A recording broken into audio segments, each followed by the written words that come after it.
Ассаламу алейкум туугандар. Назарыңыздарда кайрадан эле Базар жок каналы. Биз бүгүн Чүй облусунун Сокулук районунун Шопоков шаарында турабыз. Ушул жерде 12 соттук жер жана 5 бөлмөлүү жана 6 бөлмөлүү үй сатылат туугандар. Ошол жөнүндө сиздерге маалымат берейин дегем.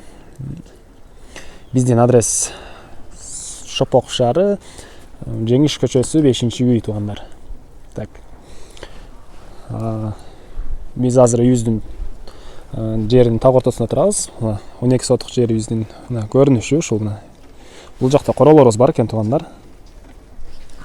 Бул 2 үйүбүз, 5 бөлмөлүү жана 6 бөлмөлүү. Бул жакта природный газ келген, канализация бар экен, шаардын канализация бар экен, и свет, суу бар туугандар. Шаарча болгондон кийин баары бар. Ошентсе да мен айта кетейин баарын. И бала бакча, үйдөн чыкканда эле бала бакча бар экен бул жерде. Чыкканда үйүңүздөн чыкканда эле бала бакча туш тарапта.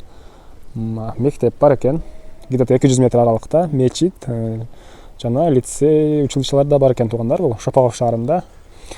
Кимдир бирөөлөр билсе, комментарийге өзүңүздөрдүн кандайдыр бир маалыматтарды кошо кетиңиздер туугандар. Мен азыр бул толуктуу бүтүрө элек үйүбүз жөнүндө маалымат берейин. Бул үйүбүз кирпич менен бүтүрүлгөн. Терезелери пластика туугандар. Кымбат пластиканан койдум дейт байке ушул үйдүн эле пластикасына 140 000 акча кетирип туруп байкебиз. Так, шифрлар коюлган, тарноолор коюлган, мондай сейсмопоисктери, арматурлар салынып, жакшынакай салынган дейт туугандар. Так, мына бул толук бүтүрө элек 6 бөлмөлүү үйүбүз.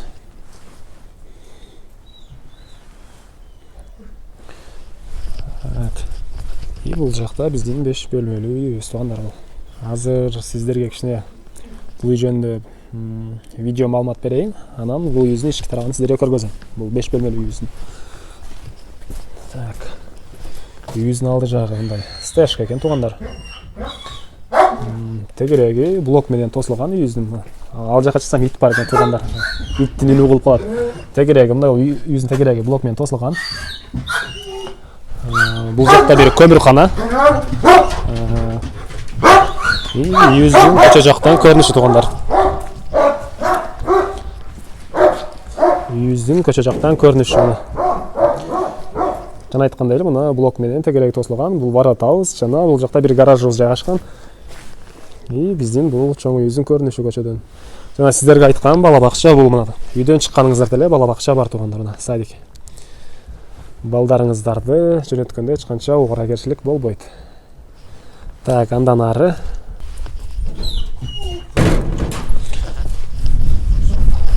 мына туугандар. Бул үйүбүз толуктуу бүтүрө элек болсо деле сиздерге кичине иш жактарын көргөзө кетейин. Бул жакта да бир складтуу бир боло турган бир үйүбүз бар экен. Бул жакта же кухня болот кийин кийимиңиздер сатып алсаңыздар, өзүңүздөр каалаган нерсе кылып аласыздар туугандар. Так. Бул биздин толук бүтүрө элек үйүбүз. Бул киргенде зал окшойт менимче. Бул жакта кыскасы туугандар, мындай эле көргөзө кетейин ичине. Келип эмне кылышыңыздарды өзүңүздөр билесиздер. Сиздерге мындай ички тарабын көргөзө кетейин. Толуктуу бүтүрө элек ич тарабы ушундай көрүнүштө туугандар. 2 этаж мына өйдө жагы да бар. Так туугандар, эми сиздерге азыр бул 5 бөлмөлүү үйүбүз жөнүндө маалымат берем. Так, сыйрлады, анда баштайлы. Киргенде ушундай коридор. Мына туугандар. Өйдө жагы пластика. Үй жагы линолеум экен туугандар. Так, солго кайрылганда бизде кухня жайгашкан. Кухня туугандар. Бул жакта газ бар экен, үйдүн ичинен суу чыгат экен туугандар. И өйдө жагы пластика. Узунтурасы где-то 2,5-га 4 көрүнөт.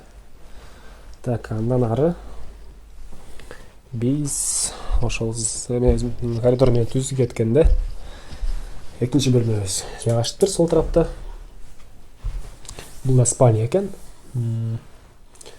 Тегереги штукатурка, өйдө жагы пластика. И ылдый жагы жыгачтан болгон пол. Батыш тарабында бир терезе бар экен. Мына ушундай көрүнүштө туугандар. Андан ары бул жакта биздин залыбыз жайгашкан. Туугандар, сиздер эгер бул үйдү сатып алсаңыздар, бул жерде временно жашап, аркы үйдү бүтүрсөңүздөр, бул жакта сиздер жашабай эле коесуздар же болбосо квартирага берип койсоңуздар болот. Квартиранты киргизип койсоңуздар болот туугандар. Бул биздин зал. Узун турасы где-то 3/5 көрүнөт экен. Чыгыш жагында 2 терезе, өйдө жагы пластика, тегереги шпаклевка туугандар. Мына ушундай көрүнүштө, ылдый жагы жыгачтан болгон пол. Так. Ошол эле залыбыздан солго карай киргенде дагы бир спальня жайгашыптыр. Мына туугандар, спальнябыздын көрүнүшү. Тегереги обой, өйдө жагы пластика, ылдый жагы жыгачтан болгон пол туугандар. Эскерте кетчү нерсе, ар бир үйдө паровой отопление бар туугандар. Орнотулган ар бир үйгө. Центральный канализация да бар. Жана эле видеонун башында айтып кеттим окшойт бул жөнүндө. Так. Биз кайра эле залдабыз. Залдан бул жака чыгып, солго кайрылганда дагы бир бөлмө жайгашкан туугандар. Мына ушундай көрүнүштө. Өйдө жагы пластик экен. Мына туугандар. И андан кийин биз азыр 1, 2, 3, 4, 5 бөлмөнү сиздер менен тааныштырдык. Эми бул жакта биздин үйүбүздүн душ, туалети жана паровой отоплениянын топкасы бар экен. Туалетибиз эшикте деле бар, жана үйдүн ичинде деле бар экен туугандар. Так, паровой отоплениянын топкасы бул жакта. Бул топка көмүр менен дагы, электр энергиясы менен дагы иштейт экен туугандар. Душубуз тегереги кафель чапталган. Өйдө жагы фанера. И ылдый жагы дагы эме экен. Кафель экен туугандар. Так. Үйдүн ички тарабы жөнүндө толук түрдө маалымат бердим окшойт. Кандайдыр бир катачылыктар болсо, комментарийге жазып, менин каталарымды оңдоп кетсеңиздер, мен үчүн бул пайдалуу нерсе болмок туугандар. Мына туугандар. Эми үйүбүздүн тышкы тарабы жөнүндө дагы короосу жөнүндө жана сарайлар жөнүндө маалымат берейин туугандар силерге. Так, мен кайра эле үйүбүздүн тышкы тарабындамын туугандар. Үйүбүздүн чыгыш жагынан көрүнүшү бул жакты көрдүңүздөр окшойт жана эле. Так. Мен силерге азыр бул жакты баарын тааныштырып кеттим окшойт. Анан кимден ким серьезный клиенттер болсо, келсеңиздер, мен көргөзө элек кандайдыр нерселер калган болсо, келип көрө аласыздар. Эми бул жактагы сарай, навес жөнүндө жана участогубуз жөнүндө да бир сөздөр маалымат берип кетейин туугандар. Кокон гиластар бар экен туугандар. Бул жакка өзүңүз жерибизге өзүңүздөр каалаган нерсени эксеңиздер болот. Колуңуздан тыйкачылык жакшы келсе эгер да. Так, корообузга чейин мындай бир где-то 60-70 сантиметрлик стяжка куюлган. Корообузга чейин кышында жана жаз айларында, жамгырлуу айларда бутуңуз ылай болбой жетип бара аласыз. Бул жакта үйүбүздүн тышкы тарабындагы туалет. Бул эмне үчүн экен? Менимче жүзүм же бир малинага кир жая турган нерсе экен туугандар. Кир жая турган нерсе. Так, туугандар. Бул биздин сарай. Байкенин айтышына караганда, бул жака байкебиз 9 бука байлаган экен. 9 буканы ушул жерде байлап баккан экен туугандар. Өйдө жагында экинчи этажында кышка чөп жыйначу место, Сенегал дейт беле, эстен чыгып атат менин. И бул жакта кой жана башка малдарды бакканга бир место бар экен туугандар. Мына туугандар, ушундай көрүнүштө. Корообуз жөнүндө деле сиздерге иш жагын көргөлө кетейин корообуздун.